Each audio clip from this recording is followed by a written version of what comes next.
ارسٹرا T V کے معزز ناظرین، میں شکیل احمد آپ تمام دیکھنے اور سننے والوں کو میرا السلام۔ ناظرین، بریڈ فورٹ سے تعلق رکھنے والے 4 افراد اکتوبر 2017 سے دسمبر 2017 کے درمیان ویسٹ یارک شائر میں چوری کی متعدد وارداتوں میں ملوث تھے۔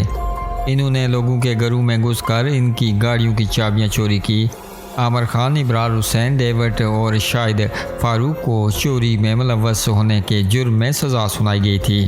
انہوں نے 13 مختلف مقامات پر گاڑیاں چوری کی، جن کی مالیت 2,60,000 پاؤنڈ سے زائد تھی۔ چوریوں کے دوران یہ گروپ ایک جگہ پر ملتا اور ایک ساتھ سفر کرتا تھا یا براہ راست ان مقامات پر جاتا تھا جن کو وہ نشانہ بنانا چاہتے تھے۔ ناظرین، یہ عام طور پر رات کی تاریکی میں گھروں کے صحن کے پچھلے راستے سے اندر داخل ہوتے، یہاں تک کہ جب متاثرہ املاک کے مالک گھر میں موجود ہوتے تھے۔ یہ گروپ زیادہ تر جرمن ساختہ کاروں کو چوری کرتا تھا۔ ان لوگوں کو جب آرڈر ملتا تو یہ گاڑی چوری کر کے اس کا اسپیئر پارٹ فروخت کر دیتے۔ وہ کہیں اعلیٰ قیمتی گاڑیاں چوری کرنے میں کامیاب رہے۔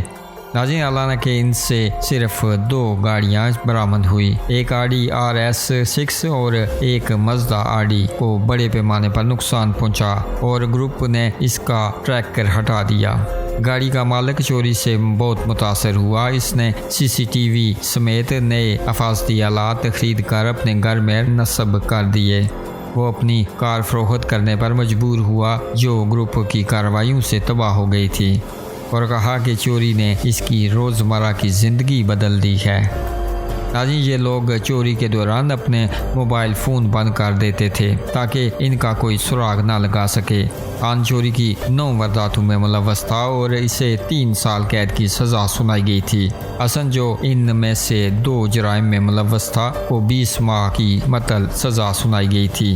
فاروق، جو تمام 13 چوریوں میں ملوث تھا اور چوری شدہ سامان کو لوٹنے اور سنبھالنے کی سازش کے الزام میں پہلے بھی قصوروار پایا گیا تھا، کو 4 سال قید کی سزا سنائی گئی تھی۔ ناظرین، ڈیوڈ، جو 5 جرائم میں ملوث تھا اور جو اس سے پہلے بھی چوری کے سلسلے میں سزا کاٹ چکا تھا، کو بھی 4 سال قید کی سزا سنائی گئی تھی۔ اگرچہ ان تمام افراد کو چوری کی سازش کے ایک الزام میں سزا سنائی گئی تھی، لیکن ان کی سزائیں جرائم میں ان کے ملوث ہونے کی سطح اور ان کی سابقہ مجرمانہ تاریخ پر منحصر ہیں۔ ان میں سے 3 افراد نے اپنے الزامات کا اعتراف کر لیا ہے، جبکہ خان کو جیوری نے پہلے مقدمے میں مجرم قرار دیا تھا۔ اس دوران فاروق اور ڈیوڈ نے اپنے اعمال پر افسوس کا اظہار کیا۔ فاروق نے پولیس کی تفتیش میں تعاون کیا اور ڈیوڈ نے اپنے مجرمانہ طرز زندگی کو ختم کرنے کی ضرورت کو تسلیم کیا۔